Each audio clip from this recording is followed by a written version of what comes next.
नमस्कार दोस्तों, स्वागत है आपका अपना ही यूट्यूब चैनल टुडे एग्जाम पर। दोस्तों, जैसा कि बिहार एसएससी और एसआई को लेकर जो हम प्रैक्टिस सेट चला रहे हैं, जिसके तहत आपके 40 वीडियो आने वाले हैं, तो इस 40 में से आज आप 11वीं वीडियो को वॉच कर रहे हैं।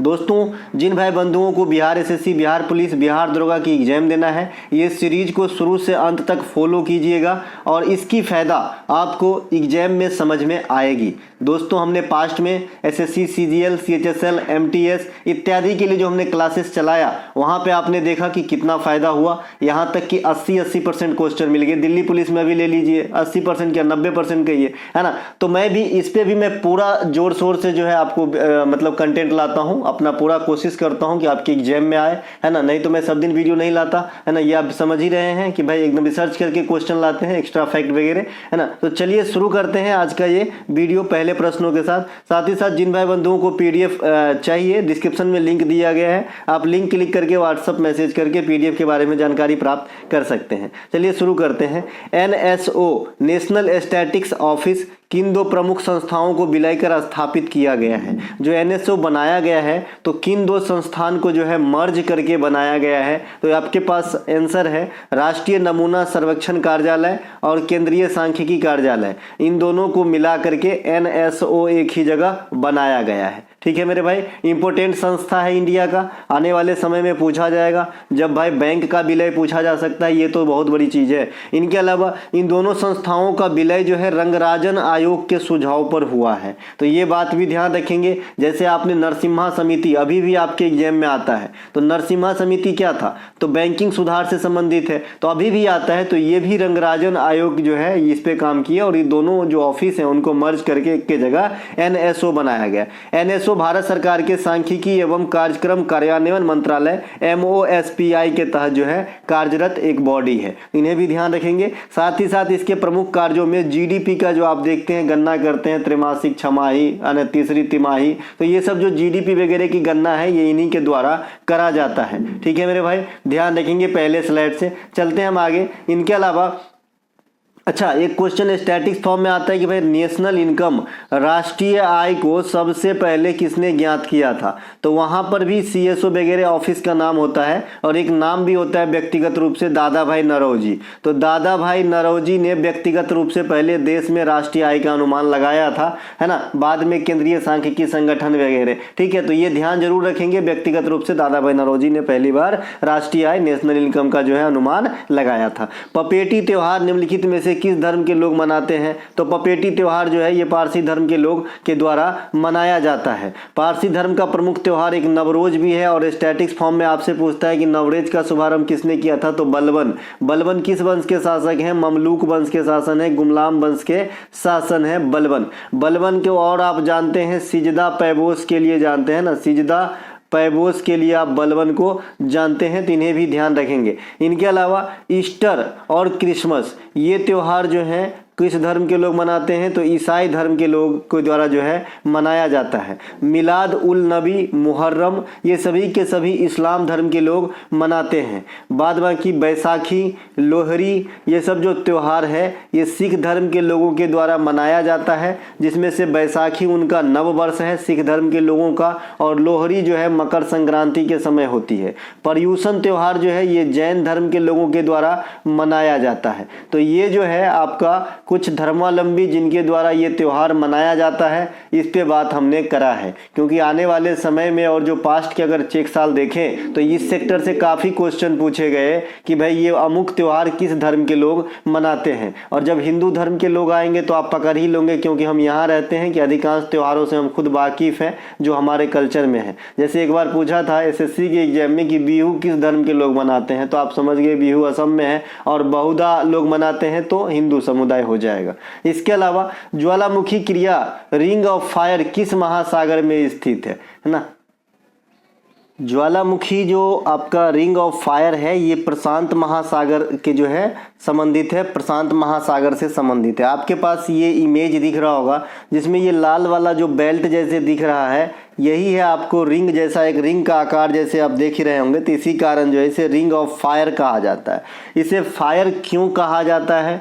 क्योंकि जो दुनिया की अधिकांश एक्टिव वोल्केनो है, ज्वालामुखी है, ये इन्हीं बेल्ट पे पाई जाती है और दुनिया का मान लीजिए 80% से अधिक भूकंप जो है इन्हीं क्षेत्र में आता है। ठीक है, ये वाला क्षेत्र में है ना। ये लगभग 40,000 किलोमीटर की ये बेल्ट है, जो इतना छोटा सा एरिया में आप देख रहे हैं। तो इसको छोटा ना समझें, आप जानते हैं प्रशांत महासागर अपने आप में जो है भयावह है, तो इसमें ये जो बेल्ट है ये 40 किलोमीटर की जो है लंबाई तय करती है और इसमें दुनिया की 80% से अधिक भूकंप आती है।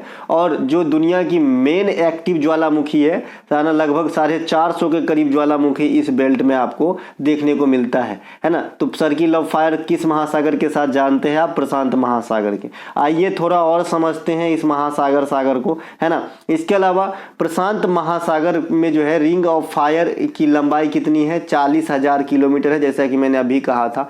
दुनिया के अधिकांश एक्टिव वोल्केनो 450 से अधिक इसी बेल्ट में स्थित है तथा दुनिया की अधिकांश ज्वालामुखी और भूकंप इन्हीं बेल्ट में आता है, जो अभी आपने इमेज देखा था, यानी प्रशांत महासागर वाली बेल्ट में। रिंग ऑफ फायर पर स्थित कुछ देश हैं, जैसे ऑस्ट्रेलिया है, New Zealand, America, Mexico, Canada, Indonesia, Philippines, Bolivia, Ecuador, Peru. ये सब कुछ देश हैं जो आपके इस बेल्ट पे स्थित है ना। ये जो बेल्ट है, अभी आपने टोंगा का नाम सुना होगा, कुछ दिन पहले टोंगा में ज्वालामुखी विस्फोट हुआ था, तो ये भी इस बेल्ट के बहुत नज़दीक ही हैं टोंगा, इसीलिए जो है ज़्यादातर गिरफ्त में आ गए थे, है ना। टोंगा जो है इस बेल्ट से मुश्किल से 100 किलोमीटर के दायरे में ही है ना, तो इसीलिए आ गया था। तो इस बेल्ट पे जो अभी हमने देश का नाम कहा, ये इन्हीं क्षेत्र में पड़ता है ना। तो ये भी आपका ज्वालामुखी बहुल क्षेत्र हो जाता है। इसके अलावा यहाँ पे मैंने देश का नाम जो लिखा है, इससे भी आप कुछ समझ सकते हैं। जैसे जो है ऑस्ट्रेलिया और न्यूजीलैंड में अभी महिला वाला फीफा वर्ल्ड कप हुआ था, ठीक है। अमेरिका, मैक्सिको और कनाडा में जो है आगामी फीफा 2026 होगी। इंडोनेशिया, इसे द्वीपों का समूह वाला देश कहा जाता है। इसके अलावा फिलीपींस, मनीला में एडीबी का मुख्यालय है। हर जगह क्वेश्चन आपका इंतजार कर रहा है और आंसर। बोलिविया के जो लापाज है, ये दुनिया में सबसे जो है ऊंचाई पर स्थित राजधानी क्षेत्र है, ये अमेरिकी कंट्री है। ये सब बात आपको ध्यान रखना है, ठीक है मेरे भाई। हर जगह जो है इक्वाडोर जो है आपका भूमध्य सागर पर स्थित देश है, ये बात भी ध्यान रख सकते हैं। जो आपका इक्वाडोर है भूमध्य सागर पे स्थित है, इक्वेटर पे है। प्रशांत महासागर दुनिया की सबसे बड़ी महासागर है। इसी में दुनिया की सबसे अधिक गहराई वाला स्थल जो है मरियाना खाई स्थित है। एक बार इसकी गहराई ही पूछ ली गई थी। देखिए जो अच्छे किताब लिखता है 11,033 लिखता है ना। 11,000 न हो भाई, 11 ऐसे के ज़्यादा हो गया, रुकिए, इस प्रकार से लिखता है 11,033 इस प्रकार से, है ना। तो आप लोग जो है 11,000 मान के रखिएगा याद। इसके अलावा प्रमुख पर्यावरणीय घटना अल नीनो और ला नीनो जो है ना, ये कहाँ आती है? प्रशांत महासागर में आती है। अल नीनो ला नीनो क्या होता है ये मैं आपको बता चुका हूँ।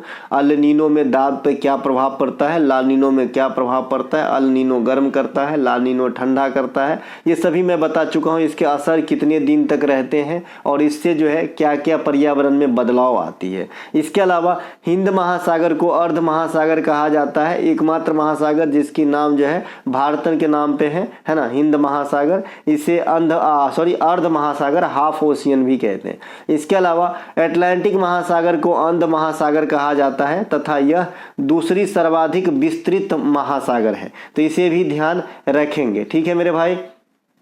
इसके अलावा अगर बात करें तो प्रत्येक वर्ष जो है आपका ओशियन डे, जो विश्व महासागर दिवस मनाया जाता है, 8 जून को मनाया जाता है। और याद रखने के लिए हमने बताया है कि भाई जो पर्यावरण दिवस है ना, पर्यावरण दिवस 5 जून, तो इन्हीं से 3 दिन के बाद महासागर दिवस मनाया जाता है। हमने जैव विविधता दिवस जो भी पर्यावरण वाला है ये 22 मई को बताया था। 22 अप्रैल को हमने पृथ्वी दिवस मनाया था और 22 मार्च को हमने जल दिवस मनाया था और 16 सितंबर को हमने ओजोन संरक्षण दिवस मनाया था। तो ये कुछ पर्यावरणीय दिवस है, जरूर ध्यान रखेंगे। थोड़ा सा पीडीएफ के बारे में बता दूं, जो आपने पीडीएफ देखा, पीडीएफ का स्कीम कुछ इस प्रकार से है। अगर आप एसएससी का पीडीएफ PDF हमारा खरीदते हैं, टोटल रेडी मिलेगा, टॉपिक वाइज रेडी मिलेगा। ये 10 क्लास है, 10 टॉपिक, और इसके अलावा SSC की जगह जो इसमें 57 क्लास आएंगे, लगभग 800 से अधिक पेजेस के आपका PDF होंगे। ये मात्र 25 रुपये के अंदर है, टोटल रेडी है। SSC टॉपिक वाइज और GD ये 40 रुपया में ओनली, ये भी टोटल रेडी है। Bihar SSC SI topic wise ये 35 रुपया मिलेगा। जैसा क्लास अभी आप वॉच कर रहे हैं ऐसे आपको 40 क्लास की PDF मिलेगी, जो आज आप 11वां यानी अभी आप ज्वाइन करते हैं तो आपको 11 PDF मिलेगा, साथ ही टॉपिक वाइज मिलेंगे मात्र 35 में। SSC BSSC टॉपिक वाइज ये तीनों ऊपर का लेंगे तो 60 रुपया, और अगर इसमें ये GD वाला जो 21 क्लास हमने चलाया था अगर ये भी इंक्लूड कर लेंगे तो 70 रुपया। ठीक है, तो आई होप आप समझ गए होंगे। तो जैसा आपकी रिक्वायरमेंट है, अगर आप SSC के ज़्यादा एग्जाम कंडक्ट करते हैं तो SSC है ना, SSC प्लस आपने ये जो टॉपिक वाइज और GD वाला 40 वाला ज़्यादा कहूँगा। अगर आप बिहार से हो और SSC भी देते हो तो फिर 60 वाला आपके लिए अच्छा रहेगा, और अगर आप सभी प्रकार के एग्जाम अटेंड करते हो तो 70 वाला सबसे अच्छा है। किस वर्ष में ईस्ट इंडिया कंपनी ने बंगाल की दीवानी का अधिग्रहण किया था? देखिए जो PDF का लिंक है नीचे डिस्क्रिप्शन में है, क्लिक करके व्हाट्सअप मैसेज कर सकते हैं। 1765 में किया गया था। ठीक है मेरे भाई, देखिए मैं अपने इस क्लास में चाहे कोई सा भी मैं क्लास करवाता हूँ तो वहाँ पे ऐसे प्रश्न नहीं रखूंगा कि महात्मा बुद्ध का जन्म कहाँ हुआ, क्योंकि बच्चे का मैं कमी जानता हूँ। अभी आप टेस्ट लगाओगे ना तो लगता है 2-4 सवाल अगर नहीं बने, अरे बेकार है, इतना हार्ड कौन देता है ना। झेलो, पहले झेलना सीखो। ऐसा नहीं कि सब चीज़ बन ही जाए तो फिर टेस्ट का मतलब क्या रहेगा, फिर आप उस हिसाब से परिपक्व नहीं हो पाओगे। जब हम पढ़ते थे तो महिंद्रा का जो है टेस्ट काफ़ी हार्ड हुआ करता था, खास करके बैंकिंग के लिए। तो हमारे लॉज से जो बच्चे बैंक का तैयारी करते थे तो महिंद्रा का कुछ 1-2 बच्चे जाते थे टेस्ट मारने, पटना की बात कर रहा हूँ, तो उसको डिस्ट्रैक्ट करने वाले और बच्चे, अरे महिंद्रा एकदम फालतू है, ऐसे कोई क्वेश्चन पूछता है एग्जाम में। और जो झेल गया वो हमारे सामने नौकरी लेके गए, और जो बोल रहे थे कि ये नहीं करना चाहिए नहीं करना चाहिए, वो अभी भी जो है एज एक्सपायर होने को आ गए। ठीक है मेरे भाई, तो है ना, एकदम क्वेश्चन हल्का पे मत जाओ कि हमसे बन गया तो हम हीरो हो गए, ऐसा नहीं है। आप सब चीज मतलब उस लेवल की क्वेश्चन तक पहुंचो जो मेरिट में दिलाए आपको। बाद बाकी तो महात्मा बुद्ध का जन्म लुम्बिनी में हुआ ये सभी जानते हैं, सब मार के आएंगे, तो आप में और उसमें फर्क क्या, आपको नौकरी क्यों होगा। ठीक है मेरे भाई, तो ये जो कड़वा बात है लेकिन सत्य है। किस वर्ष जो है आपका बंगाल की दीवानी का अधिग्रहण किया गया? 1765 में किया गया। ये क्यों किया गया है ना, तो आप जानते हैं कि जो 1764 में आपका बक्सर का लड़ाई हुआ था, जिसमें इधर अपने इंडिया की तरफ से त्रिगुटी सेना थे, अवध के नवाब, बंगाल के नवाब और मुगल बादशाह की सेना। उस समय कौन क्या थे ये भी पूछा जाता है। तो अवध का नवाब आपका जो है शुजाउद्दौला है ना, माफ कीजिएगा, अवध का नवाब जो है आपका अवध का नवाब शुजाउद्दौला, सही है भाई। बंगाल का नवाब आपका मीर कासिम, और जो मुगल बादशाह था शाह आलम द्वितीय, और अंग्रेज की तरफ से थे हेक्टर मुनरो। जब भी इससे क्वेश्चन पूछा ये अंग्रेज का नाम जरूर पूछा कि बक्सर के युद्ध में अंग्रेज कौन थे, तो हेक्टर मुनरो। इन त्रिगुटी सेना की हार हो गई हेक्टर मुनरो के सेना के साथ, तो इसी के एवज में एक संधि होती है, इलाहाबाद की संधि 1765। मैंने पहले भी इसका चर्च कर रखा है, 1765 में हुआ था, और इसी इलाहाबाद के संधि के तहत जो है आपको बंगाल की दीवानी प्राप्त हुआ था अंग्रेजों को। देखिए इलाहाबाद की संधि जो है मैं स्पष्ट रूप से ये बताया था कि रॉबर्ट क्लाइव और शाह आलम द्वितीय के बीच में हुआ था। नहीं तो बच्चे समझते हैं ना कि 1764 में हेक्टर मुनरो के साथ हुआ युद्ध तो ये जीता तो वही इसी के साथ संधि हुआ होगा, ऐसा नहीं है। क्योंकि रॉबर्ट क्लाइव जो है उस समय कंपनी के प्रतिनिधित्व कर रहे थे, तो हेड यही थे ईस्ट इंडिया कंपनी का, तो इसीलिए इसके साथ, और इंडिया का हेड उस समय कौन होगा, तो मुगल का जो राजा रहेगा वो है ना, तो शाह आलम द्वितीय। बाद बाकी दोनों राजा भी हट गए, अवध के नवाब और आपका जो है बंगाल का नवाब। ठीक है, इसके अलावा 1757 में प्रसिद्ध प्लासी के युद्ध में अंग्रेज की तरफ से रॉबर्ट क्लाइव ने भाग लिया था, और बंगाल के नवाब में सिराजुद्दौला। इसके अलावा अंग्रेज ने कोलकाता में हुगली नदी के किनारे 1651 में फैक्ट्री खोली थी। आजादी के समय इंग्लैंड के महारानी और महाराज में से कौन थे, तो जॉर्ज खस्टम, यानी महाराज हुए भाई, जॉर्ज नाम से स्पष्ट है, तो आजादी के समय ये थे, ये भी क्वेश्चन पूछा गया है। इसके अलावा कोलकाता यहाँ से आ गया, तो कोलकाता में मैंने कल बताया था कि करेंसी भवन कोलकाता में है, मुद्रा भवन कोलकाता में, फोर्ट विलियम कॉलेज है कोलकाता के अंदर, आपका जो है रिसरा में पहली बार जूट की फैक्ट्री खोली गई थी, है ना। इसके अलावा भी कुछ कोलकाता में गंगा सागर मेला लगती है, ये सब मैंने, सुंदरबन डेल्टा है, ये सब मैंने कोलकाता के बारे में कल आपको बताया था, जरूर ध्यान रखेंगे, काम आ जाती है ना। इसके अलावा किस संविधान संशोधन अधिनियम के द्वारा राष्ट्रपति को मंत्रिपरिषद की सलाह मानने के लिए बाध्य कर दिया गया? जैसे कि आप जानते हैं कि राष्ट्रपति के बारे में आप कई बार ये भी सुनते हैं कि सोना का पिंजरा में बैठा है ना, मतलब ऑर्डर देने के लिए बहुत सारे चीज में बाध्य है ना। मतलब है तो सबसे बड़े विधिक अधिकारी, विधिक नहीं, सबसे बड़े नागरिक हैं इंडिया की, विधिक अधिकारी महान्यायवादी होता है तो सबसे बड़े, मतलब इंडिया की पहला नागरिक, सबसे बड़े पोस्ट है ना, लेकिन कार्यपालिका का प्रधान भी। लेकिन मैंने बताया है कि सिर्फ नाम के लिए आप कह सकते हैं, बाद बाकी कार्यपालिका का प्रधान होते हुए भी जो कार्यपालिका का अधिकांश पावर का जो उपयोग है वो कौन करते हैं? पीएम करते हैं। तो इसी प्रकार से राष्ट्रपति को जो मंत्रिपरिषद है उनकी सलाह मानने के लिए बाध्य है। ये कौन से हैं भाई? 42वां संविधान संशोधन 1976 में इस प्रकार की प्रावधान किए गए।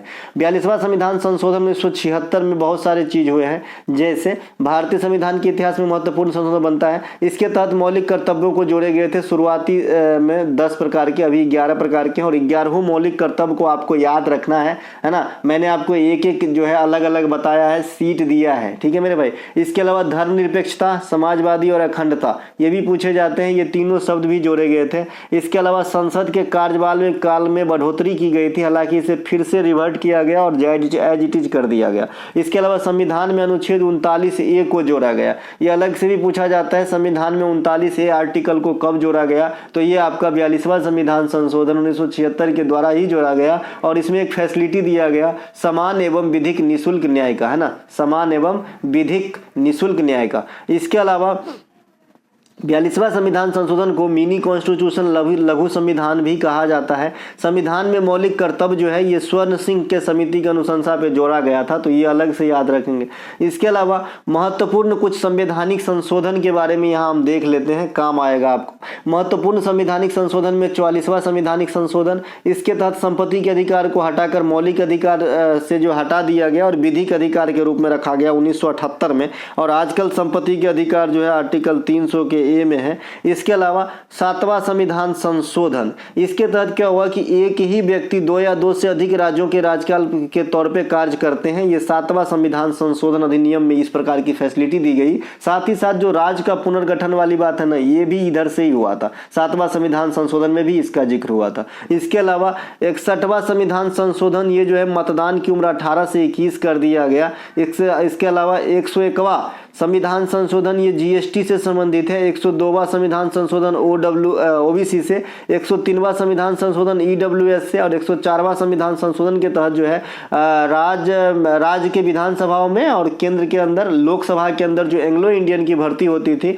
उनसे उनकी जो है निपटारा किया गया, समाप्ति किया गया। साथ ही साथ SC ST के आरक्षण सीमा को बढ़ाया गया। तो ये आपका 104वां संविधान संशोधन है। इसके अलावा संविधान संशोधन की प्रक्रिया दक्षिण अफ्रीका के संविधान से प्रेरित है, जो आर्टिकल 368 में वर्णित है। तो ये सब बात जरूर ध्यान रखेंगे। इसके अलावा प्रसिद्ध मयूर द्वीप किस नदी पर स्थित है? देखिए मयूर द्वीप कितना अच्छा नाम है ना, मयूर। कल मैंने आपको मयूर और बाघ नृत्य भी बताया था, ठीक है। तो ये मयूर द्वीप जो है ये आपका ब्रह्मपुत्र नदी पर स्थित है। कहां पर स्थित है? ब्रह्मपुत्र नदी पर स्थित है। यहाँ मंदिर भी है, पर्यटन स्थल के तौर पर भी लोग जाते हैं। इसके अलावा दुनिया की सबसे बड़ी नदी द्वीप भी जो है ब्रह्मपुत्र पर ही स्थित है, इसका नाम है माजुली। और अभी आपने जो प्रश्न देखा वो था मयूर, है ना। दुनिया में सबसे बड़ी द्वीप कहेंगे तो ग्रीनलैंड। ये ग्रीनलैंड कहाँ है? डेनमार्क में है, इसे ध्यान रखेंगे। डेनमार्क की राजधानी भी पूछता है, और मैंने आपको पहले ही कहा है कि आप बिहार का एग्जाम देने जा रहे हो तो राजधानी और करेंसी पहले ही तैयार कर लेना,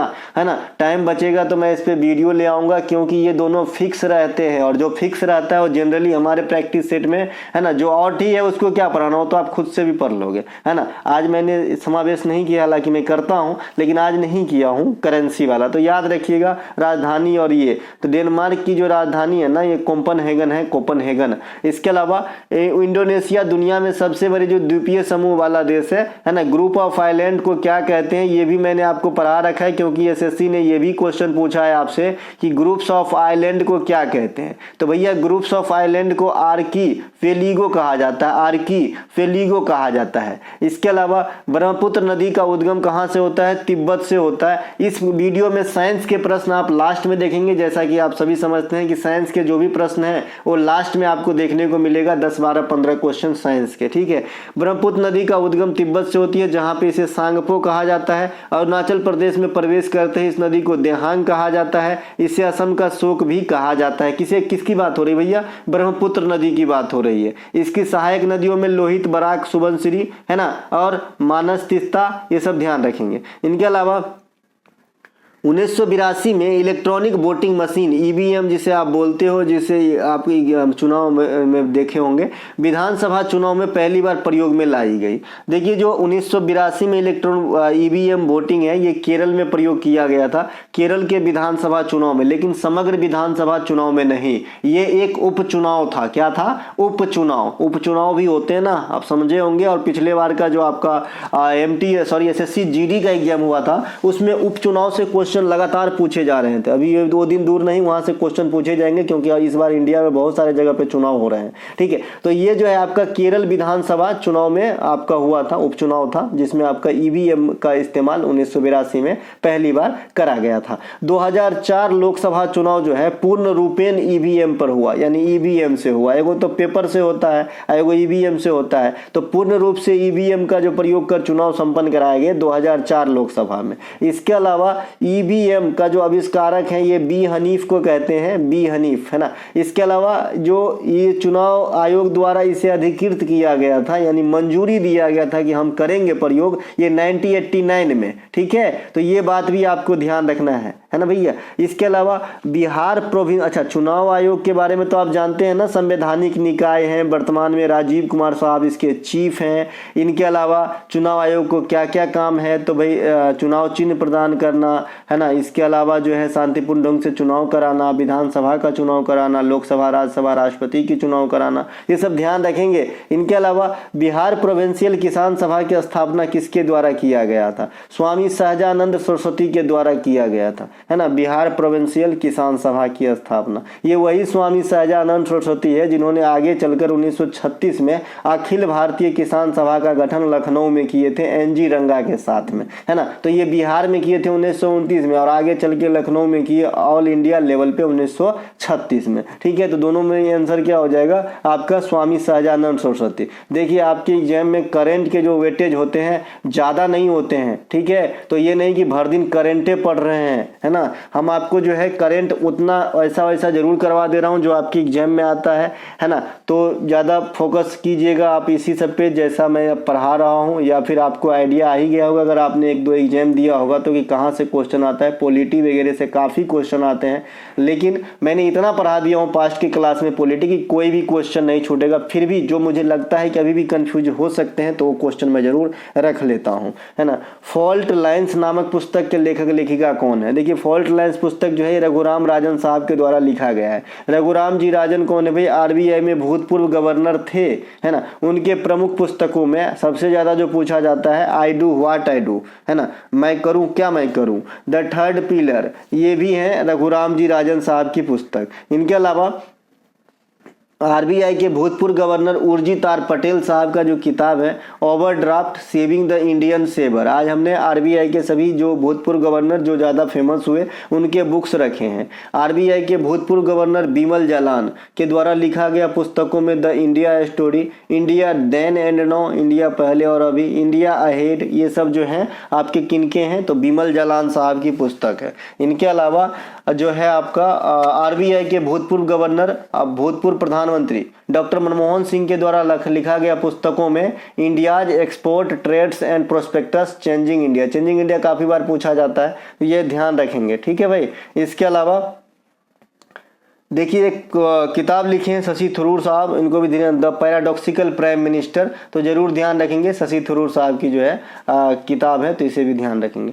हाल में ही राजस्थान के कितने नए जिले का निर्माण किया गया है? तो 19 जिलों का जो है निर्माण राजस्थान में हाल में ही करे गए हैं, तो इनको भी ध्यान रखिएगा। 19 जिला बना है राजस्थान में। ऐसे ऐसे क्वेश्चन आपके एग्जाम में आ जाते हैं, क्योंकि ये हाल फिलहाल की बात है और जिला बढ़ने की बात है, तो क्वेश्चन आ सकते हैं, तो ध्यान रखिएगा। इसके अलावा राजस्थान क्षेत्रफल के हिसाब से इंडिया में सबसे बड़े हैं, ये तो आप भी जानते हैं। राजस्थान जो है क्षेत्रफल के हिसाब से इंडिया में सबसे बड़ा स्टेट है, दूसरा स्टेट एमपी है। लेकिन जनसंख्या के हिसाब से 3 स्टेट में बात करेंगे तो सबसे ज़्यादा जनसंख्या उत्तर प्रदेश की है, दूसरा स्थान महाराष्ट्र की है और तीसरा स्थान बिहार की है जनसंख्या के मामले में, ठीक है। इसके अलावा राजस्थान जो है एडवोकेट प्रोटेक्शन बिल लाने वाले पहला स्टेट बना, जैसे अपना जातीय जनगणना कराने वाला हमारा पहला स्टेट जो है बिहार बना था, ठीक है। तो ये दोनों बात ध्यान रखेंगे। इसके अलावा राजस्थान के प्रमुख त्योहार वगैरह में आ जाएंगे तो राजस्थान के त्योहार में हम आ जाएंगे तो हमारा होता है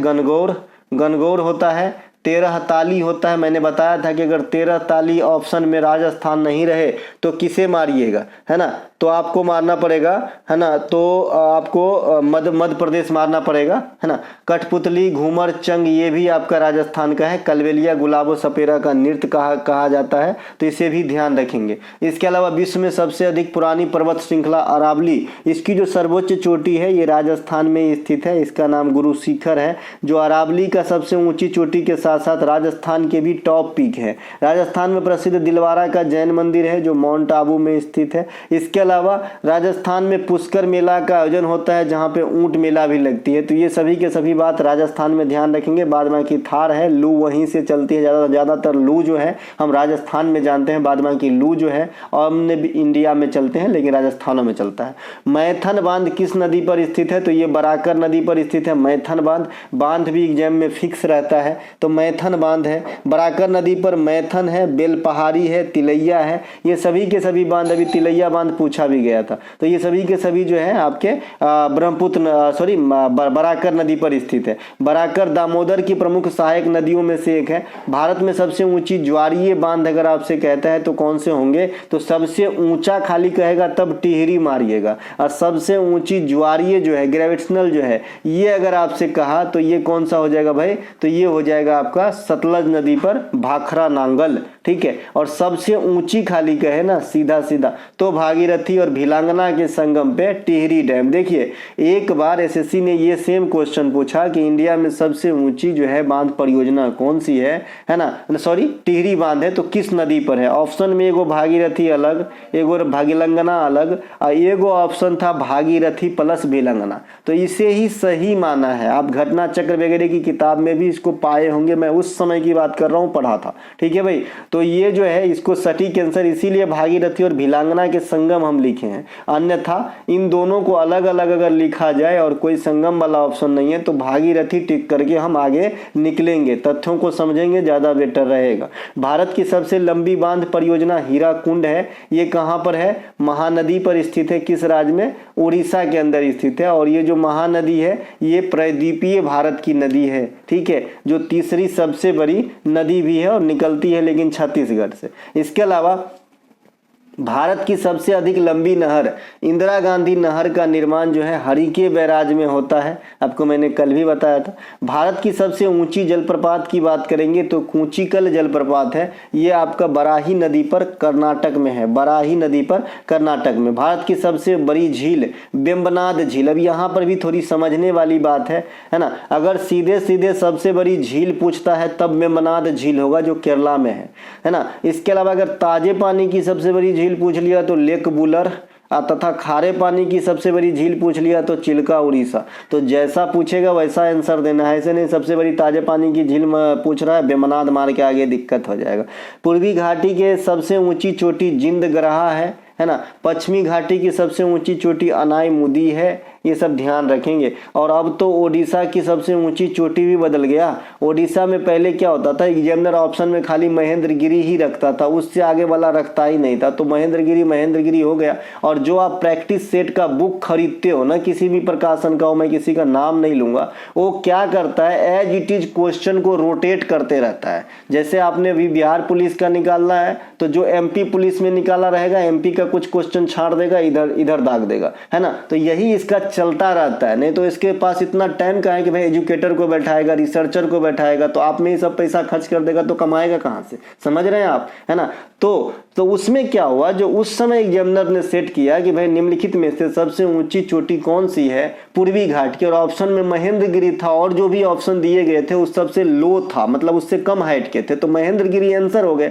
तो आज भी जो पुराने किताब छाप रहे हैं ना, तो वहां भी महेंद्रगिरी को ही टिक करके आंसर बना दे रहे हैं, है ना। तो बच्चे लोग उन्हें ही याद कर लिए हैं। तो फिर ऐसा अगर मैं बताऊंगा कि अब चोटी सबसे ऊंचा जिंद ग्रह है पूर्वी घाट का, और उड़ीसा का भी बदल गया है, महेंद्रगिरी की जगह देवमाली हो गया है, तो फिर बच्चे सर्च करेंगे इस चीज को। पक्का बात है भाई, है ना, पक्का बात है, ठीक है। तो समझिएगा, समय के चीज साथ जो है बदलता है, इसीलिए आपको जो है आपको भी बदलना पड़ता है। इसके लिए गोपुरम का निर्माण सर्वप्रथम किस वंश के शासकों के द्वारा करवाया गया था, यहां तक दिमाग लगाने के लिए अगर आप सक्षम है, आ जाते हैं खुद, तो अब समझिए आप जो है अब तैयार हो गए एग्जाम के लिए, ठीक है। गोपुरम सोच के छोड़ दिया तो फिर दिक्कत है ना। तो ये जो है पल्लव वंश के शासकों ने सबसे पहले इसे बनाने का श्रेय पल्लव वंश के शासकों को दिया जाता है। अब ये क्या होता है, मैंने बताया था कि दक्षिण भारत की जो द्रविड़ शैली की मंदिरें होती हैं उनमें जो प्रवेश द्वार वाली गलियारा होती है लंबी, उसे हम गोपुरम कहते हैं। और कल हमने इसी प्रकार का आपका एक और बताया था कि इस इंडो इस्लामिक जो आपका नमूना होता है ना, नक्काशी होता है, उसमें पिस्ताक भी कुछ इस प्रकार के होते हैं जो एक एंट्री गेट टाइप से होते हैं। इनके अलावा जो ऐसे इस प्रकार से नहीं बने होते हैं। इसके अलावा पल्लव मैं नहीं बना पाऊंगा भाई। पल्लव वंश के संस्थापक सिंह विष्णु, राजधानी कहाँ थी, कांचीपुरम, तो ये बात आपको ध्यान रखना है। इसके अलावा पल्लव वंश के शासक नरसिंह वर्मन सेकंड ने कांचीपुरम में कैलाशनाथ मंदिर का निर्माण करवाया था, और एगो कैलाशनाथ मंदिर एलोरा में भी है, तो वो राष्ट्रकूट शासक ने बनवाया था। और ये आपका बात हो रहा है कांचीपुरम के मंदिर का, ठीक है। इसके अलावा पल्लव वंश का राजकीय चिन्ह क्या था, तो बैल और सिंह जो है, ये बैल नंदी बैल को माना गया यहाँ पे, जो भगवान शिव के हैं, और इनके अलावा ये सिंह को सिम्हा कहा गया है। तो ये दोनों जो हैं पल्लव के राजकीय चिन्ह थे। उसी प्रकार से चोल वंश के राजकीय चिन्ह 2 बार पूछे गए पिछले 6 महीने में, है ना। तो चोल वंश के राजकीय चिन्ह जो है बाघ था, और चेर का राजकीय चिन्ह एमटीएस में पूछा गया था तो धनुष और बाण था। अपने हिसाब से मार्केट में जो तैर रहा है उसकी तैयारी जरूर होनी चाहिए आपके पास। कीनन स्टेडियम किस शहर में स्थित है, तो जमशेदपुर में स्थित है कीनन स्टेडियम। कीनन स्टेडियम किसके नाम पे पड़ा है, जैसे भाई पूछता है ना कि एवरेस्ट का नाम किसके नाम पे पड़ा है, तो भारत के सर्वेक्षक के नाम पे पड़ा है। उसी प्रकार से ये जो कीनन स्टेडियम है इसका नाम किसके नाम पे पड़ा है, तो टाटा जो कंपनी है उनमें एक मैनेजिंग डायरेक्टर थे भूतपूर्व, उनका नाम था जॉन लॉरेंस कीनन, तो इन्हीं के नाम पे जो है कीनन स्टेडियम का नाम पड़ा है, जो जमशेदपुर झारखंड में स्थित है। झारखंड में बिरसा मुंडा हॉकी स्टेडियम स्थित है। चेपक स्टेडियम ये चेन्नई में है। चेपक इसे चिदंबरम स्टेडियम भी कहते हैं, चिदंबरम सरनेम होता है वहाँ। इसके अलावा ब्रबॉर्न स्टेडियम मुंबई में है। Wankhede stadium, DY Patil stadium सभी मुंबई में है। Birsa Munda international hockey stadium Rourkela Orissa के अंदर स्थित है। हाल में ही वानखेड़े स्टेडियम में किसकी प्रतिमा लगाई गई, तो आप क्या बताओगे, सचिन तेंदुलकर का। इसके अलावा सचिन तेंदुलकर के गुरु कौन है, अचरेकर साहब है, रमाकांत अचरेकर, पूछा जाता है ये क्वेश्चन इसीलिए बता दिया। हिमालय के विस्तार, अच्छा आप दुनिया में सबसे अधिक जो है शतक मारने का रिकॉर्ड वनडे क्रिकेट में तो विराट कोहली के नाम है। सचिन तेंदुलकर का रिकॉर्ड टूट गया 49 का, 50 विराट कोहली। हिमालय के विस्तारित के आधार पर दक्षिण से दूसरी हिमालय कौन सी है, जो दक्षिण से दूसरी हिमालय हो जाएगा, यानी सबसे दक्षिणी के बगल में कौन सा होगा, विस्तारिता के आधार पर। वो नदी के आधार पर है जो मैंने कल भी बताया था, पंजाब हिमालय है ना, कुमायूं नेपाल हिमालय और आपका असम हिमालय, तो ये 4 हिमालय है नदी के आधार पे। तो जो आपका दूसरा हिमालय होगा दक्षिण के साइड से, ये मध्य हिमालय होगा। सबसे दक्षिण में कौन सा होगा, तो सबसे दक्षिण में आपका शिवालिक होगा। अगर उत्तर से हम बात करेंगे, सबसे दक्षिण से बात करते हैं तो शिवालिक, इसके बाद हमारा मध्य हिमालय, और थोड़ा आगे जाते हैं तो हिमाद्री, और सबसे लास्ट में जाते हैं दक्षिण दिशा से तो ट्रांस या परा हिमालय हमें मिलेगा, ठीक है। तो ये हिमालय को 4 भागों में बांटा गया है। शिवालिक को हम बाहरी हिमालय या नवीन हिमालय भी कहते हैं, है ना, नवीन हिमालय भी कह सकते हो और बाहरी हिमालय भी कह सकते हो।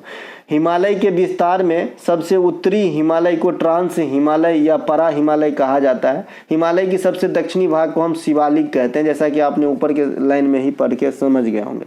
नदियों के आधार पर भी हिमालय को 4 भागों में बांटा गया है, मैंने कल ही भी बताया था, है ना। सिंधु से सतलज हो जाएगा पंजाब हिमालय। इसके अलावा सतलज से आपका जो है काली तक जाएंगे तो कुमायूं, और काली से तीस्ता तक जाएंगे तो नेपाल, और तीस्ता से देहांग तक जाएंगे तो असम हिमालय होगा। हिमालय की जगह पे पहले टेथिज सागर था। हिमालय का निर्माण इंडियन और यूरेशियन प्लेट के टकराने से हुई है। यह दुनिया की सबसे, है ना, न्यू फोल्डेड माउंटेन है, नवीन बलित पर्वत का उदाहरण है। माउंट एवरेस्ट इसी की चोटी है जो दुनिया में सर्वोच्च ऊंचाई वाली चोटी है।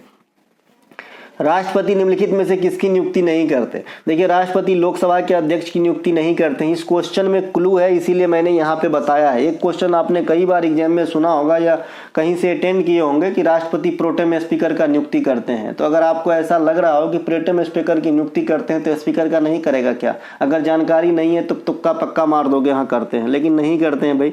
लोकसभा के जो अध्यक्ष होते हैं ना, लोकसभा के जो अध्यक्ष होते हैं उसकी नियुक्ति स्वयं लोकसभा के सदस्य के द्वारा ही किया जाता है। सेम प्रोसेस आपके विधानसभा में भी है, जो उनका अध्यक्ष होता है, ठीक है। लेकिन जो लोकसभा में जो आपका अस्थायी अध्यक्ष होता है उनकी नियुक्ति करते हैं आपका राष्ट्रपति। अस्थायी अध्यक्ष मतलब परमानेंट नहीं, ठीक है। जबकि लोकसभा में जो अध्यक्ष होते हैं उनकी नियुक्ति स्वयं लोकसभा के सदस्य करते हैं। वर्तमान अध्यक्ष ओम बिरला जी है। अभी 17वीं लोकसभा चल रही है, अगले साल इलेक्शन होगी। भारत में राष्ट्रपति जो है प्रधानमंत्री तथा प्रधानमंत्री के सलाह से अन्य मंत्रियों की नियुक्तियां करते हैं। इसके अलावा यूपीएससी के अध्यक्ष तथा उनके सदस्य, हाई कोर्ट और सुप्रीम कोर्ट के जजेस, इसके अलावा राज्यों में राज्यपाल, महान्यायवादी, कैग नियंत्रण एवं महालेखा परीक्षक इत्यादि की नियुक्तियां करते हैं कौन? राष्ट्रपति साहब। साथ ही साथ राष्ट्रपति जो है ना, जो भी न्यायाधीश हैं, चाहे तो पटना का हो और चाहे तो केरला का हो, कोई फर्क नहीं पड़ता, अगर उनको तबादला करना है ना, ट्रांसफर, तो राष्ट्रपति ही करते हैं, ये बात ध्यान रखेंगे। और सुप्रीम कोर्ट से तबादला का तो भाई सवाल ही नहीं उठता, क्योंकि सुप्रीम कोर्ट तो एक हैं। इसके अलावा राष्ट्रपति केंद्र में कार्यपालिका का प्रधान होता है, लेकिन मैंने बताया है कि कार्यपालिका का अधिकांश पावर कौन यूज करता है? प्रधानमंत्री। भारत में प्रथम कार्यवाहक राष्ट्रपति बीवी गिरी थे। और प्रथम मुस्लिम राष्ट्रपति कौन थे? आप लोग मुझे कमेंट करेंगे। जिनकी डाई इन हार्नेस हुआ था, पद पे रहते हुए मृत्यु को प्राप्त किए थे, बताइएगा आप लोग। पद पे रहते हुए मृत्यु को प्राप्त करना डाई इन हार्नेस कहलाता है। इसके अलावा राष्ट्रपति का पद जो है 52 में है। राष्ट्रपति पर महाभियोग जो हटाने की प्रक्रिया होती है 61 में है। राष्ट्रपति का जो क्षमादान है ये आर्टिकल 72 में है। राष्ट्रपति की अध्यादेश होती है 123 में। राष्ट्रपति सर्वोच्च न्यायालय से परामर्श आर्टिकल 143 के तहत लेते हैं। इसके अलावा वित्त आयोग का गठन 280 के तहत करते हैं। तो ये सभी बात जरूर ध्यान रखेंगे। इनके अलावा राष्ट्रपति के चुनाव में संसद के निर्वाचित सदस्यों के साथ साथ राज्यों के विधानसभाओं के निर्वाचित सदस्य, साथ ही दिल्ली और पुदुचेरी विधानसभा के निर्वाचित सदस्य ही भाग लेते हैं, है ना। यानी मनोनीत सदस्य कोई भी भाग नहीं लेती है। साथ में आपको ये जानना जरूरी, क्योंकि इससे क्वेश्चन बन चुका है कि राष्ट्रपति के चुनाव में किन केंद्र शासित प्रदेश के जो है सांसद भाग लेते हैं। तो आप कहोगे भाई दिल्ली और पुदुचेरी विधानसभा के सांसद जो होते हैं निर्वाचित वाला, वो भाग लेते हैं। राष्ट्रपति बनने हेतु न्यूनतम उम्र सीमा क्या है? 35 वर्ष है। और कार्यकाल कितने होते हैं? 5 वर्षों का होता है। इंडिया में आप maximum time as a president select हो सकते हो, यहाँ पे कोई रिस्ट्रिक्शन नहीं है।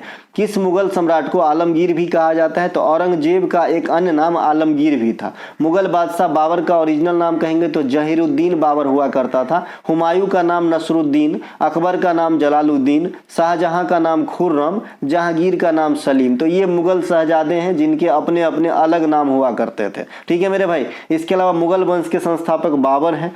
बाबर ने 1526 में, है ना, सल्तनत के अंतिम शासक इब्राहिम लोदी को पानीपत की प्रथम लड़ाई में हराया था और मुगल वंश की स्थापना किए थे। बाबर को इंडिया में कलंदर भी कहते हैं। मुगल वंश के आखिरी शासक हुए बहादुर शाह जफर। 1857 के विद्रोह में जो कैनिंग के समय में हुआ था, इसे कैद करके बर्मा ले जाया गया, जहां पर इनकी मृत्यु हो गई। बाबर के द्वारा लड़ी गई 4 लड़ाई प्रमुख हैं। पानीपत की प्रथम लड़ाई 1526, खानवा का लड़ाई 27, चंदेरी का लड़ाई 28, घाघरा का लड़ाई 29। पानीपत की प्रथम लड़ाई में इब्राहिम लोदी को हराया, खानवा की लड़ाई में राणा सांगा को हराया, चंदेरी के युद्ध में मेदिनी राय को हराया और घाघरा के युद्ध में नुसरत शाह को हराया। ये भी चारों पूछते हैं, मैं पहले बता रखा हूँ इसीलिए समावेश नहीं किया, बस मौखिक रूप से बताया हूँ। बाबर को कलंदर भी कहा जाता है, दानशीलता की भावना रखते थे, और इसी प्रकार से ऐबक को लाख बख्श भी कहा जाता है, लाखों का दान देने वाला।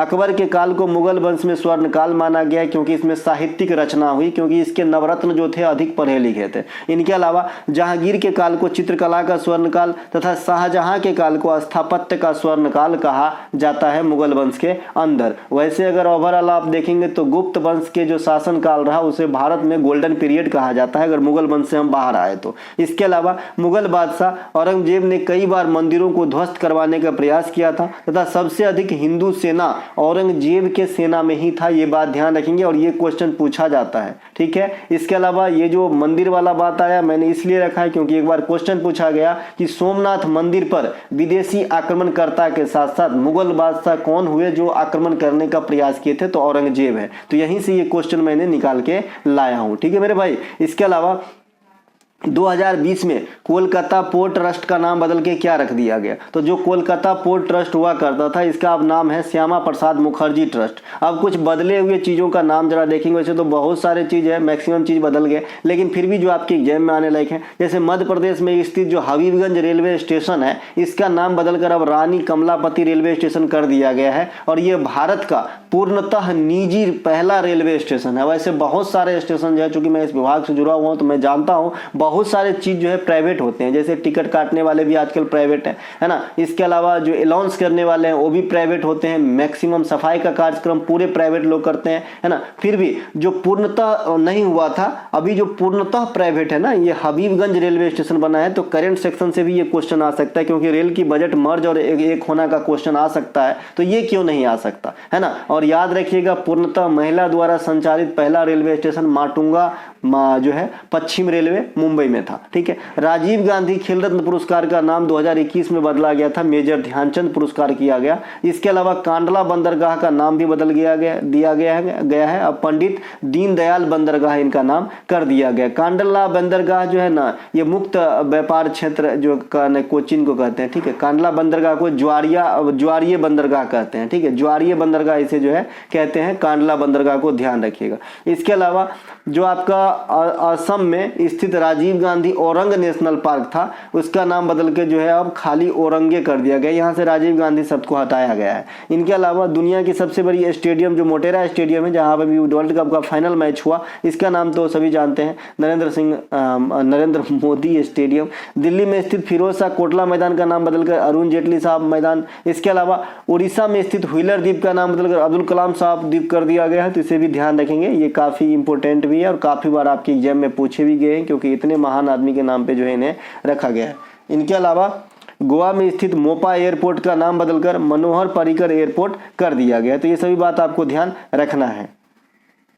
इसके अलावा जो अगला क्वेश्चन है हमारा, 1885 में राजा राम मोहन राय ने किस कॉलेज की स्थापना की थी। 1825 में जो राजा राम मोहन राय वेदांतम कॉलेज की स्थापना करे थे। 1817 में राजा राम मोहन राय एक हिंदू कॉलेज की स्थापना भी करे थे, तो ये दोनों कॉलेज की स्थापना राजा राम मोहन राय के नाम से याद रखिएगा। राजा राम मोहन राय 1815 में आत्मीय सभा और 1828 में ब्रह्म समाज की स्थापना भी किए थे।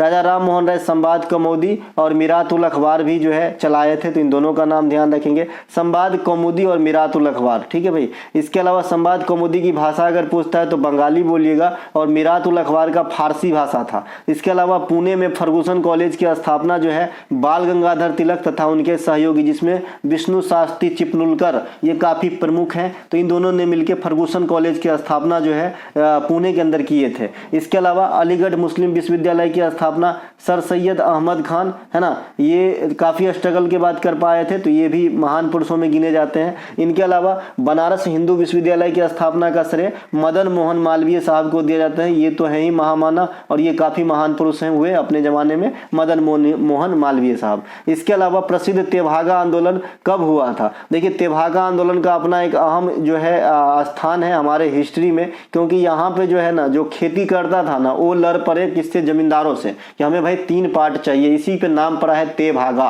ते मतलब यहाँ पे 3 से है, ठीक है। तो ये 1946 में हुआ था। तेभागा आंदोलन जो कि एक कृषक आंदोलन था 1946 में बंगाल में हुआ था। इस आंदोलन के प्रमुख नेता भुवन सिंह थे। कौन थे? भुवन सिंह। तो इन्हें भी ध्यान रखेंगे। और जैसा कि मैंने कहा कि आपसे पूछता है ना कभी कभी कि भाई चंपारण सत्याग्रह क्यों हुआ, तो आप तिनकठिया पद्धति बताते हो कि 1/3 पे नील की खेती अनिवार्य था, जिससे है ना आक्रोश जागृत हुई और बाद में जो है गांधी जी को राजकुमार शुक्ल के द्वारा इन्विटेशन देके बिहार बुला के चंपारण सत्याग्रह करवा के इस चीजों से शांति प्राप्त की गई। उसी प्रकार से जो है ये तेभागा आंदोलन जो है ये आपका जो खेती करते थे ना, जो मतलब खेती कई प्रकार से होते हैं। जैसे आपके पास खेत है, आपने बटाई लगा दिया है ना, तो आप करते थोड़ी हो, आप तो उस खेत का जो है ना फायदा ले रहे हो, जो उपजता है उसकी मतलब अपना मालिकाना हक से जो है ले रहे हो। तो एक आदमी करता है और एक मालिक होता है, तो जो करने वाला था ना वो ये आंदोलन किया था तेभागा। ठीक है। अहोम विद्रोह असम में 1828 ईस्वी में, इसके प्रमुख नेता गोमधर कुंवर हैं। संथाल विद्रोह 1875 में, ये सिद्धू और कानू ये सबसे प्रचलित विद्रोह, काफी बार पूछे जाते हैं। सन्यासी विद्रोह बंगाल में हुआ था। बिहार में सन्यासी विद्रोह का केंद्र पूर्णिया था। ठीक है, बंगाल में हुआ था, बिहार में भी 1770 वगैरह में हुआ था, तो इसके जो केंद्र थे ना ये पूर्णिया थे, ध्यान रखेंगे। इसके अलावा विक्रमशिला गंगेटिक डॉल्फिन अभयारण्य को है ना बिहार के किस जिले में है, मतलब विक्रमशिला गंगेटिक डॉल्फिन अभयारण्य बिहार के किस जिले में, इस प्रकार के प्रश्न है। तो ये आपके भागलपुर जिला में है। कहाँ पे है? भागलपुर जिला में, है ना। इनके अलावा जो आपका उदयपुर वन्य जीव अभयारण्य है ये भी बिहार में है ना। नाम से राजस्थान लग रहा है लेकिन बिहार के पश्चिमी चंपारण डिस्ट्रिक्ट में है। और आपके सामने ये एक इमेज है, ये बिहार में जो भी वन्य जीव अभयारण्य है, जो भी नेशनल पार्क है, इन सभी को हमने एक साथ यहाँ पे आप देखेंगे। बिहार में वर्तमान समय में एक राष्ट्रीय उद्यान जो वाल्मीकि है और 12 वन्य जीव अभयारण्य है ना, और एक टाइगर रिजर्व है। देखिए वाल्मीकि टाइगर रिजर्व भी है, वाल्मीकि नेशनल पार्क भी है, आपको यहाँ पे दिख रहा होगा कि वाल्मीकि है ना उद्यान, राष्ट्रीय उद्यान नेशनल पार्क हो गया। फिर उसी के नीचे वाल्मीकि टाइगर रिजर्व है पश्चिमी चंपारण, और फिर वाल्मीकि वन्य जीव अभयारण्य भी है। तो ये तीनों जो है वाल्मीकि है, वाल्मीकि के नाम से। तो एक ही आपका नेशनल पार्क है और एक ही आपका टाइगर रिजर्व है, बाद बाकी आपके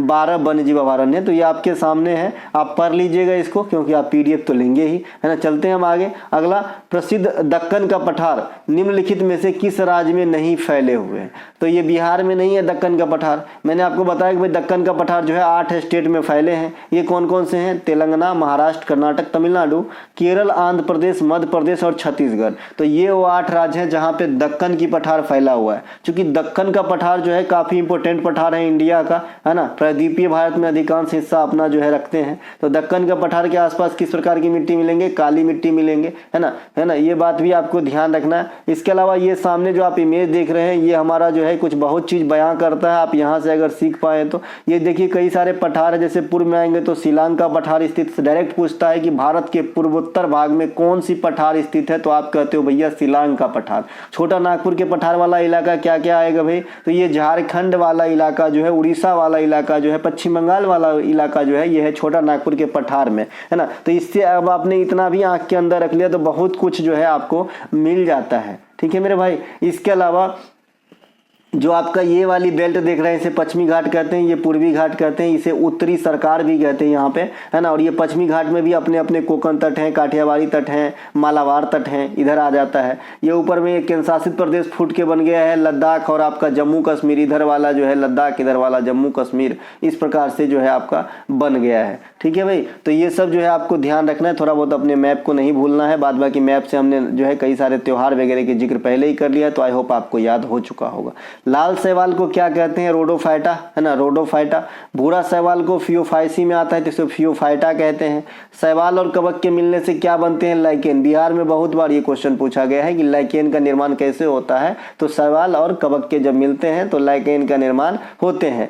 शैवाल जो है थैलोफाइटा समूह में आता है, और थैलोफाइटा समूह अपने आप में इस सजीव जगत में सबसे बड़ी समूह है, क्योंकि इसमें शैवाल, जीवाणु, है ना, शैवाल, जीवाणु, फंगी काफी मात्रा में आ जाते हैं, लेकिन सभी जीवाणु नहीं आते। इसके अलावा शैवाल के अध्ययन को क्या कहते हैं? फाइकोलॉजी। और कवक जो होता है गोबर छत्ता होकर अध्ययन के कहते हैं माइकोलॉजी। तो उसे भी ध्यान रखेंगे। कवक खाया भी जाता है भाई, और आपने गोबर जहाँ रहता है गाँव घर में वहाँ भी देखे होंगे, ऐसे छत्ता के जैसा रहता है, व्हाइट कलर का, है ना, कवक। इसके अलावा किण्वन प्रक्रिया की खोज किस वैज्ञानिक के द्वारा किया गया था? तो लुई पास्चर। लुई पास्चर के द्वारा आपने और भी सुना होगा, रेबीज का टीका भी खोजते हैं लुई पास्चर। इसके अलावा है ना दूध के पाश्चुरी पाश्चुकृत का सिद्धांत, जो पैकेट पे लिखा होता है पाश्चुकृत मिल्क, मतलब है ना गर्म किया रहता है और उसमें जो जीवाणु होते हैं उसे मार दिया गया रहता है, इसीलिए दूध की पैकेट एक से अधिक दिन तक फटती नहीं है। तो जो पाश्चुकरण का सिद्धांत खोजा गया ये लुई पास्चर के द्वारा ही खोजा गया। चेचक के टीका का खोज एडवर्ड जेनर ने किया था और एडवर्ड जेनर को प्रतिरक्षा विज्ञान का जनक भी कहा जाता है। यानी जो टीकाकरण वाली बात है ना, इसमें इसको महारत हासिल दिया गया है, यानी इसे पिता कहा जाता है टीकाकरण का। इसके अलावा परमाणु का जनक जॉन डाल्टन, भले ही जॉन डाल्टन ने परमाणु को अविभाज्य बताया लेकिन पिता जॉन डाल्टन को ही कहा जाता है। बाद में इलेक्ट्रॉन, प्रोटॉन, न्यूट्रॉन की खोज तो हुई अलग अलग लोगों के द्वारा, लेकिन सबसे पहले परमाणु भी कोई चीज होता है ये चीज बताया जॉन डाल्टन ने। एटीएम मशीन का खोज काफी बार पूछा जाता है, जॉन शेफर्ड ने किया था।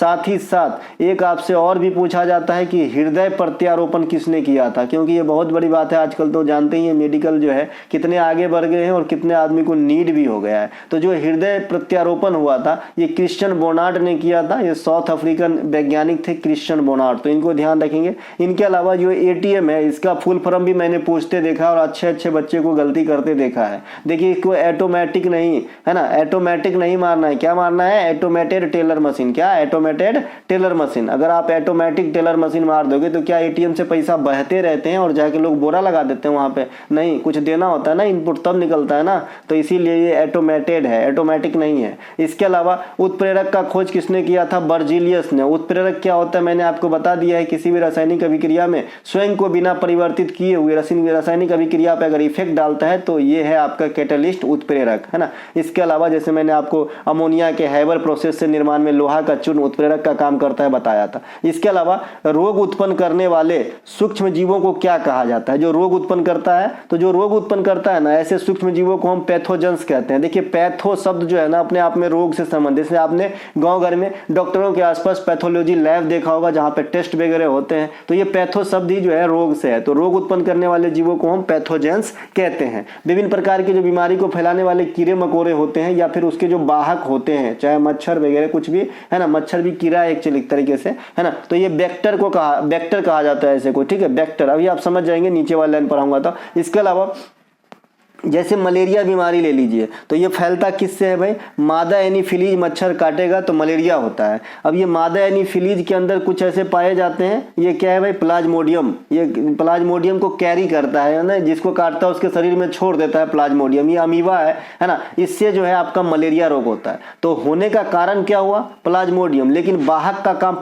पोस्टमैन का काम कौन किया? पहुंचाने का, तो ये मादा एनीफिलीज। तो जो ये मादा एनीफिलीज है इसे वेक्टर कहेंगे, ठीक है, और ये जो प्लाज्मोडियम है इसे पैथोजेंस कहेंगे। समझ गए दोनों बात, है ना। इसके अलावा पृथ्वी के अपघटक होते हैं। अपघटक आप सभी जानते हैं, जैसे खाद्य श्रृंखला में उत्पादक होता है सबसे पहले, इसके अलावा जो आप उपयोग करते हैं उपभोक्ता, और लास्ट में अपघटक वो कहते हैं ना यहाँ जन्म लिए मिल जाना है मिट्टी में, तो अपघटक जो है मिट्टी में मिलाने के लिए है। तो इस दुनिया में जो अपघटक है ये कौन है? जीवाणु और कवक हैं। जीवाणु और कवक इस पृथ्वी के अपघटक हैं। इसे पृथ्वी का अपमार्जक भी कहते हैं। अपमार्जक मतलब सर्फ से है, धोने से है। इसके अलावा 1 किलोवाट ऊर्जा का मान जूल में कितनी होती है? जैसे कि आप जानते हैं कि जो हमारे इंडिया में व्यावसायिक बिजली का बिल आता है ये हमारा KWH के अनुसार ही आता है ना, किलोवाट आवर, है ना। तो 1 किलोवाट आवर बराबर यहाँ पे आप गिनती कर सकते हैं, इकाई, दहाई, सैकड़ा, हजार, 10,000, लाख, 10 लाख, 36 लाख जूल के बराबर होता है मेरे भाई, ठीक है, तो बहुत ज्यादा है। इसके अलावा 1 कूलम आवेश की इलेक्ट्रॉन की संख्या, ये बहुत बार पूछे जाते हैं। 1 कूलम आवेश में इलेक्ट्रॉन्स की नंबर, है ना, तो ये आपका 6.25 गुने 10 के पावर 18 इलेक्ट्रॉन्स होते हैं। इसके अलावा बल की SI मात्रक न्यूटन तथा सीजीएस पद्धति में बल की मात्रक डाइन होता है। तो न्यूटन और डाइन में रिलेशन आना चाहिए आपको। 1 न्यूटन बराबर 10 के 5 डाइन होता है, 10 के पावर 5 डाइन होता है, और 10 के पावर 5 कहने का मतलब कि 1 पर 5 को 0। इसके अलावा 1 पारसेक बराबर 3.26 लाइट ईयर होता है, और 1 लाइट ईयर बराबर मैंने बता रखा है 9.46 गुने 10 के पावर 12 किलोमीटर या 15 मीटर। तो अब इसको जो है 3.26 से गुना करेंगे तो 1 पारसेक का वैल्यू आएगा।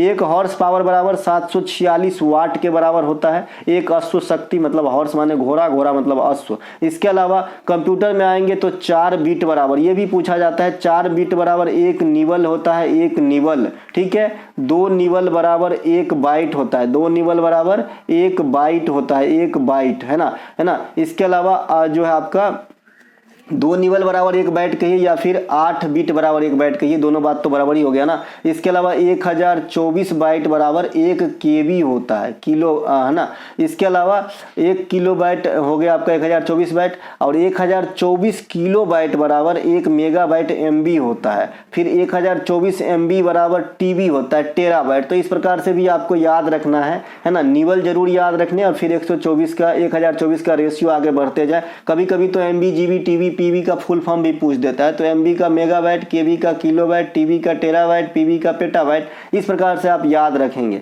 इसके अलावा कोशिका का कौन सा अंगक मुख्य रूप से कोशिका कार्य के लिए वसा, अणु और लिपिड के निर्माण में मदद करते हैं, है ना। तो जो कोशिका का अंगक है, अंगक से यहाँ पे कोशिकांग से समझिएगा। कोशिकांग होते हैं ना कि कोशिका में बहुत सारे चीजें, जैसे माइटोकॉन्ड्रिया, लाइसोसोम, राइबोसोम, इसके अलावा इंडोप्लाज्मिक रेटिकुलम, केंद्रक, है ना। तो ये सब जो है इनको क्या कहा जाता है, कोशिकांग कहा जाता है। ये सब स्वतंत्र हैं, अलग अलग हैं, ठीक है, सबका अलग अलग अपना रोल है, ठीक है। तो ये जो है इसमें कौन सा कोशिकांग जो है अणु और लिपिड के निर्माण में मदद करते हैं, तो ये आपका स्मूथ इंडोप्लाज्मिक रेटिकुलम। देखिए 2 प्रकार के होते हैं इंडोप्लाज्मिक रेटिकुलम, ठीक है। इंडोप्लाज्मिक रेटिकुलम जो कोशिका के अंदर होता है, ये 2 प्रकार के होते हैं, है ना। तो एगो स्मूथ वाला होता है, चिकनी वाला, और एगो हार्ड वाला होता है। तो हार्ड वाला में जो है आपका राइबोसोम स्थित होता है, इसके पार्ट में, हार्ड वाले भाग में, जिसे आप प्रोटीन की फैक्ट्री भी कहते हो, ठीक है। तो यहाँ पे स्मूथ लगाना बहुत जरूरी है। ऐसा कोई बच्चा नहीं समझे कि इंडोप्लाज्मिक रेटिकुलम एक ही होता है, नहीं, स्मूथ लगाना जरूरी है।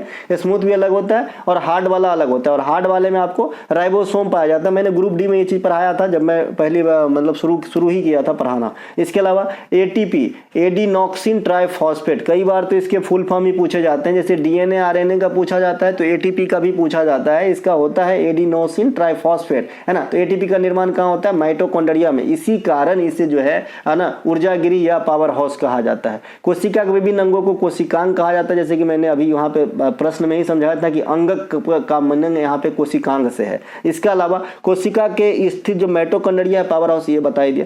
कठोर एंडोप्लाज्मिक रेटिकुलम में स्थित राइबोसोम प्रोटीन की फैक्ट्री कहलाता है, बता दिया था। और लाइसोसोम आत्महत्या की थैली, और आपका जो है गोल्जी बॉडी, ये जो है पोस्ट ऑफिस या पुलिसमैन, पहले ही बता रखा है, इसीलिए यहाँ पे नहीं छपा है। बाद बाकी कोशिका की खोज ल्यूवेन हॉक ने किया था, जीवित वाला का 1674 में, और मरा हुआ कोशिका का खोज आपका रॉबर्ट हुक ने किया था 1665 में। नाभिक का पता रॉबर्ट ब्राउन ने लगाया था। ये सभी के सभी बात हमने आपको बता दिया था। कोशिका विभाजन को सबसे पहले बिरचॉ ने देखा था, ये सब मैंने बता दिया। कोशिका विभाजन क्या होता है कि कोशिका बनना होता है, न कि डिवाइड होना होता है। इसीलिए सेल जो है मानव के मस्तिष्क में सबसे कम सेल डिवीजन होता है। इसीलिए मस्तिष्क में गाड़ी चलाने से पहले हेलमेट लगाने के लिए कहा जाता है, क्योंकि वहां पे अगर चोट लग गया तो कोशिका का निर्माण जल्दी नहीं होगा और बहुत ज्यादा मतलब खतरा हो सकता है। इसलिए ये सब थोड़ा बहुत जानकारी रखेंगे। इसके अलावा MgO plus CO, Mg plus CO2, इस अभिक्रिया में किस पदार्थ का ऑक्सीकरण हो रहा है। अगर आपने पहला ठीक से सुना है तो जरूर बता देंगे आप इस क्वेश्चन को। जैसे मैंने आपको बताया कि ऑक्सीकरण क्या होता है, अवकरण क्या होता है, रेडॉक्स अभिक्रिया क्या होता है।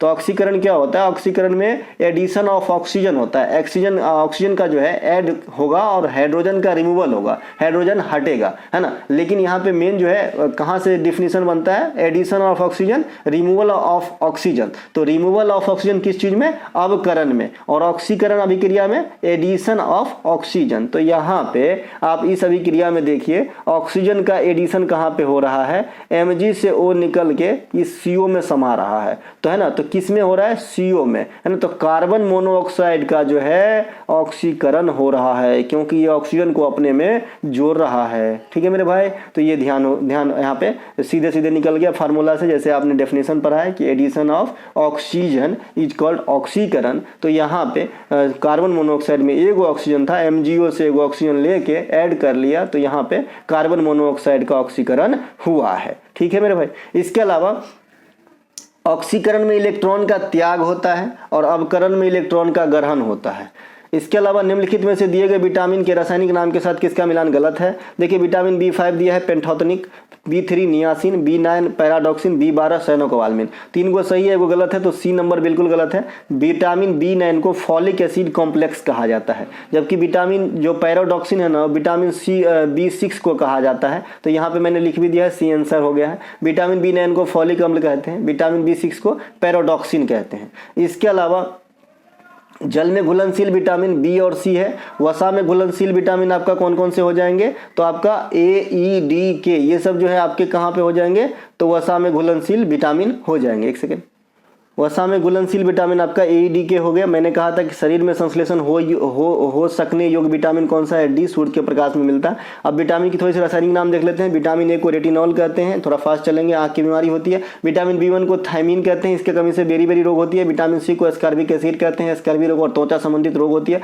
विटामिन डी को हम कैल्सीफेरॉल कहते हैं, हड्डी संबंधित रोग होती है। विटामिन ई होती है, जनन क्षमता में कमी होती है, इसे हम टेकोफेरॉल कहते हैं। विटामिन के कमी से ब्लड क्लॉट नहीं होता है, ये सब विटामिन के कमी से होने वाली बीमारियों में से हैं। इनके अलावा असंपठित तरलों के प्रवाह गति को मापने के लिए किस उपकरण का प्रयोग किया जाता है, तो वेंचुरीमीटर। इससे जो है ना कोई भी लिक्विड फ्लो हो रही है तो उसकी जो है मापने के इस्तेमाल में लाया जाता है। अत्यधिक हाईली टेम्परेचर को अगर आप मापेंगे तो आप चाहते हो थर्मामीटर से मापे तो दिक्कत हो जाएगा, तो आपको बैरोमीटर लेना पड़ेगा। वायुमंडलीय दाब को आप मापते हैं बैरोमीटर से। बैरोमीटर से ही आप जो है मौसम का पता भी लगाते हो कि अगर धीरे धीरे पारा ऊपर चढ़ रहा है तो समझिए मौसम साफ रहेगा, है ना। एकाएक नीचे गिर गया तो समझिए तूफान वगैरह आएगा, ठीक है। तो ये सब, और नीचे गिर रहा है तो वर्षा वगैरह आएगा, तो ये सब जो है ध्यान रखेंगे। इसके अलावा पवन के वेग में मापन हेतु एनीमोमीटर का इस्तेमाल होता है। विद्युत धारा को मापने के लिए अमीटर का इस्तेमाल होता है, ए से इंडिकेट करते हैं क्योंकि हम इसे एम्पियर में मापते हैं। इसके अलावा क्लोरोएथेन किस तत्व का एक अन्य नाम है, तो क्लोरोएथेन जो है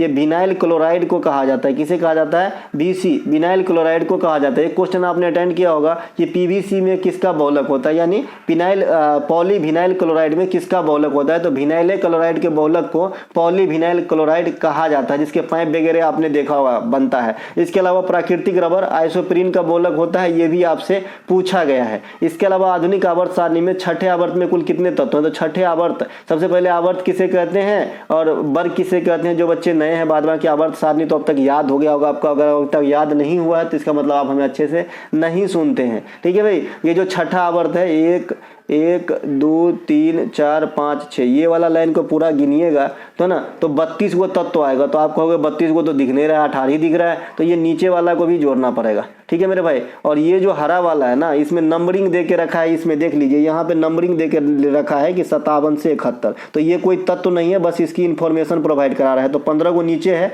ना, 15 गो नीचे है और 17 गो ऊपर होगा, क्योंकि वो छट जाएगा, तो 17 15 को जोड़ेगा तो 32 होगा, ठीक है। तो ये 32 गो तत्व है मेरे भाई, ठीक है। आधुनिक आवर्त सारणी में 7 गो आवर्त है, ये लेटा हुआ 7 गो, और ये खड़ा हुआ कितना 18 गो, तो 18 गो वर्ग है, और टोटल तत्व कितना है 118। 118 का वर्गीकरण आपको समझ में आ गया होगा, 91 20 और 7, 91 गो मेटल, 20 गो नॉन मेटल और 7 गो जो है उपधातु है ना। इस प्रकार से निर्माणकर्ता मोस्ले है। परमाणु के बढ़ते परमाणु क्रमांक के अनुसार जो है इन्हें सजाया गया है। एक पुराना वाला आवर्त सारणी था, वो भी था आधुनिक आवर्त सारणी का ही रूप, लेकिन इससे पुराना वाला जो है उसका कॉपी, उसका निर्माणकर्ता मेंडेलीव किए थे। उसमें 63 गो तत्व था, 7 गो आवर्त और 9 गो वर्ग था। और सबसे बड़ी खामियां कि परमाणु भार पर स्थित हुआ करता था। हालांकि जो आपका मेंडेलीव के द्वारा आवर्त सारणी बनाया गया था, उसमें कई सारे चीजों के लिए, भविष्य के लिए जगह को छोड़ा गया था कि भविष्य में यहाँ पे ये फला तत्व आ सकता है, ठीक है। तो उनकी भी भविष्यवाणी कहीं ना कहीं सही निकला, लेकिन ये जो मॉडिफाइड आजकल हम यूज करते हैं, ये मोस्ले का जो है आवर्त सारणी है। इसके अलावा प्रकाश संश्लेषण के दौरान उत्पादित